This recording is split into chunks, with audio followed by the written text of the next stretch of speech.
there, today we're going to talk about window options and blinds for vintage homes. So I just moved into a 1920s house and I have tons of windows in various different sizes and I need something to block the light. And you can of course get cheap cordless blinds or plastic somethings, but they don't really go with the style because I have wood windows with trim and it just doesn't look quite right. So what's an affordable option is roller blinds. And surprisingly, your local Walmart and Target and Lowe's, Home Depot sell these. This one is from Walmart and is $8 and is an adjustable roller blind. So it can go to this size if you want it to, or the full whatever size you need. I picked the light filtering option because I want some light to come through, but you can't see in. So for privacy, roller shades are great because people can't see into your houses at night. And they do have they have a totally light blocking one as well if you want to block all the light, which is not what I'm going for. So you will need the blinds. You will need brackets to hang them.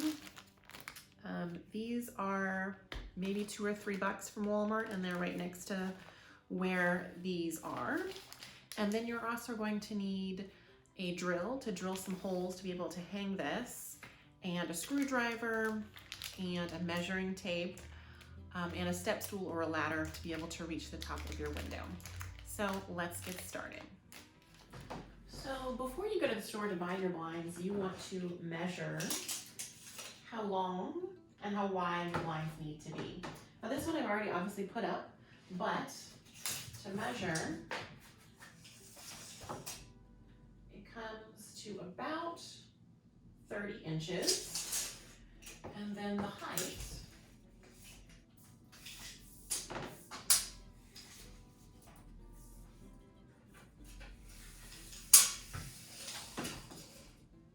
comes to 63 inches. So you can get a blind that's longer, but you can't get a blind that's shorter. So whether it's mini blinds or roller blinds, you want to make sure you're getting the right size. Look at this cute kitten. Look at her. The first thing you want to do is mark the holes where you're going to drill. Ignore these. These are from a previous blind. And then I also have the original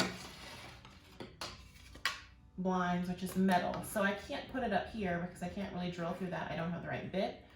So I'm just going to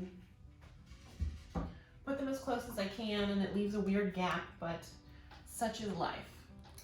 So I'm going to put it right here, and there's just enough width here on this piece of wood. And let's mark where I need to drill.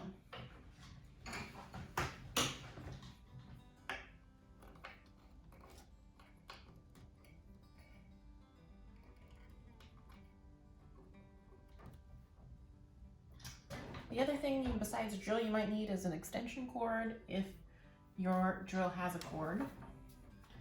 And we're just going to look where I marked and drill there.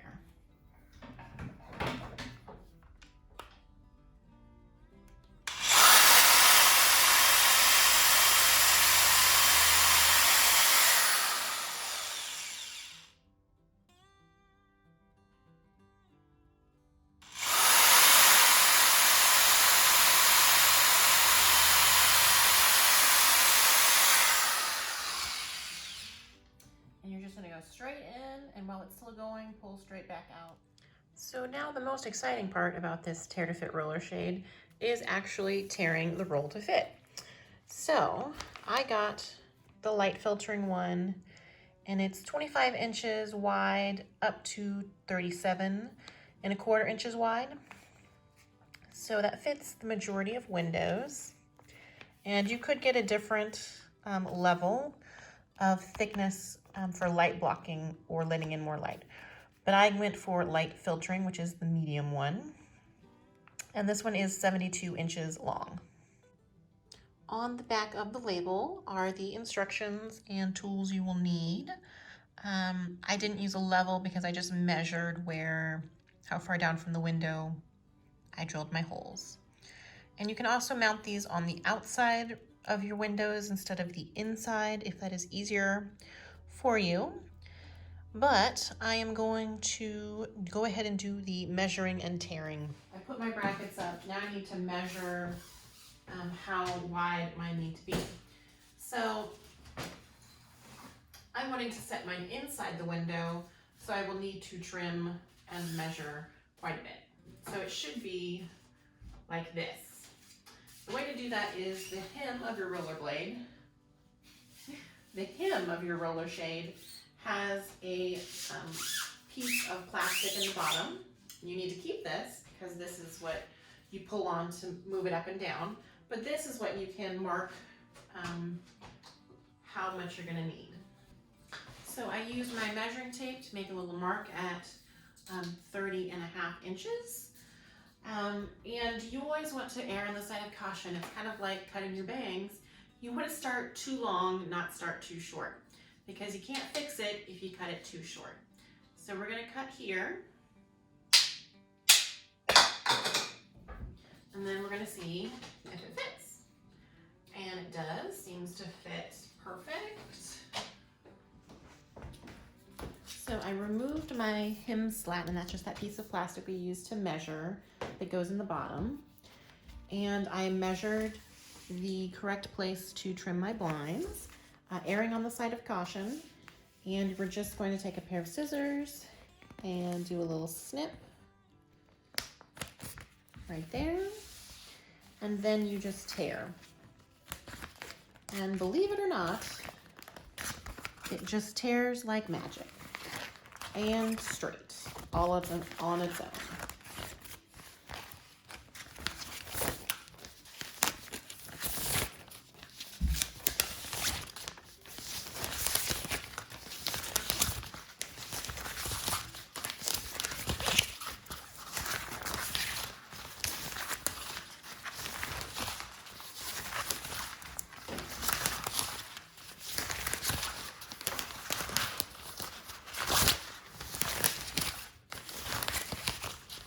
And now we've gotten to the end, which is the middle bit.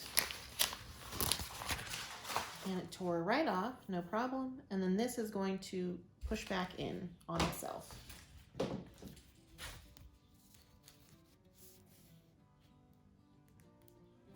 Perfect. And now we're gonna hang it and check that it is the right size.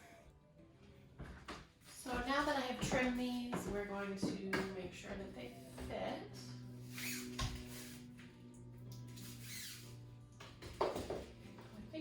Work. These have metal pieces on the inside. That one is round, and then this one is slightly slanted and has the little mechanism that makes it go up and down.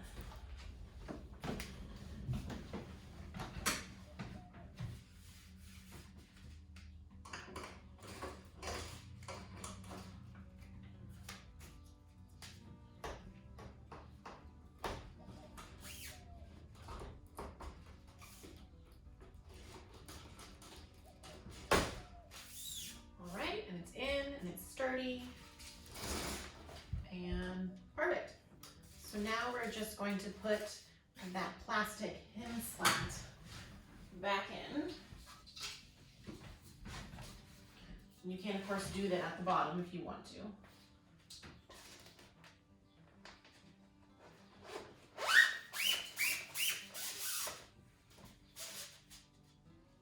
And I need to trim this a little more to make it fit perfect, but for now we are good to go.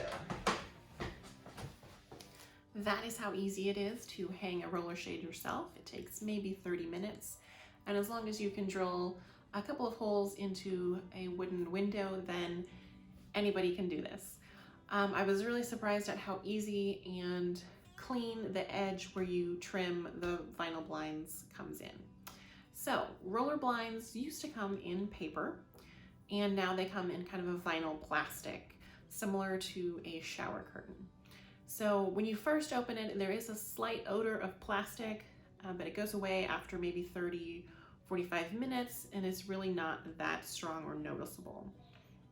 So if you want paper shades, I'll leave some links below to Amazon where you can find paper ones. They're a little more expensive, and sometimes they show fingerprint smudges a little more than vinyl ones do. So both have their advantage, and whatever works best for you. So if you like these type of home renovation DIY makeovers, then please leave me a comment below and what else you might like to see.